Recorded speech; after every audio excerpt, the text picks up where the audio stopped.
to share with you some advanced circular breath techniques that I have discovered over the years and that have been shared with me by other very accomplished players.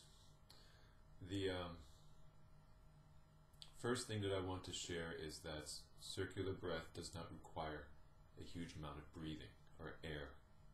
Actually, what I've discovered is that control and mastery of the breath through the body is more important than moving massive amounts of air. When I'm paying attention, circular breathing does not require hardly any movement of air whatsoever. One of the other things that's very important for me has been posture. When my chest is open, it's easier for me to breathe and move air rather than when it's compressed. The other thing is that when my chest is open has been to learn how to breathe into my back. You know, my face is on this side, so I tend to only see this part of me.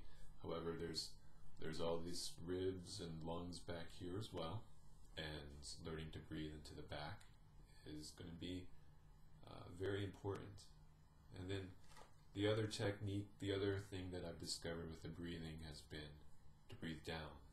So relax the abdomen, relax the diaphragm, and allow yourself to relax the muscles that go all the way down into the legs that control your breathing. Now, one of the other things that I've discovered with circular breathing that has helped me be very masterful with it is a singing technique where you actually fully expand the abdomen. You push it all the way out and you basically have a big old Buddha belly or something like that. And what this does is it allows you to have more control over the diaphragm. So that's a very important technique if you want to be able to play very rapidly, or if you want to gain excessive control over your playing style. Expand, push out your abdomen when you're circular breathing. One of the other things that has been very beneficial for me has been to take less air into my mouth. When I really play fast anymore, I just try to bring a little bit of air into this part here,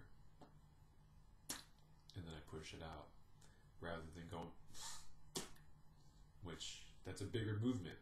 There's not as much control there, and this also changes the way the ditch sounds when you're breathing like that.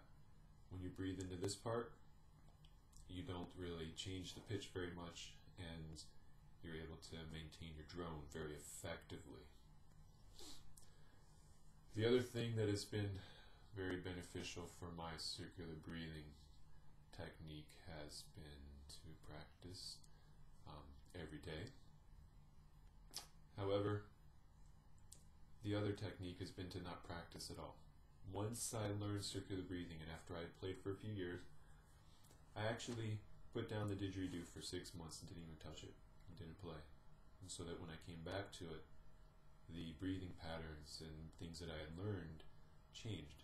So not playing the Didgeridoo is a very important technique where when you first learn it and you master your circular breathing and you get your drones down, oftentimes the technique becomes habitual. We don't necessarily think about it, or we're not necessarily aware of what we're doing.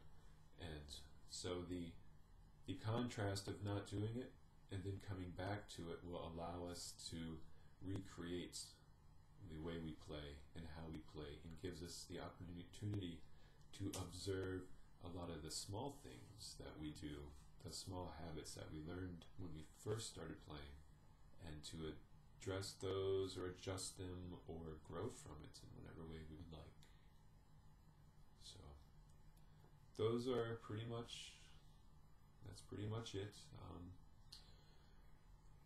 The posture is exceptionally important, and I can't stress that enough. And everything else, as a beginning circular breathing person, you don't necessarily want to try all this stuff.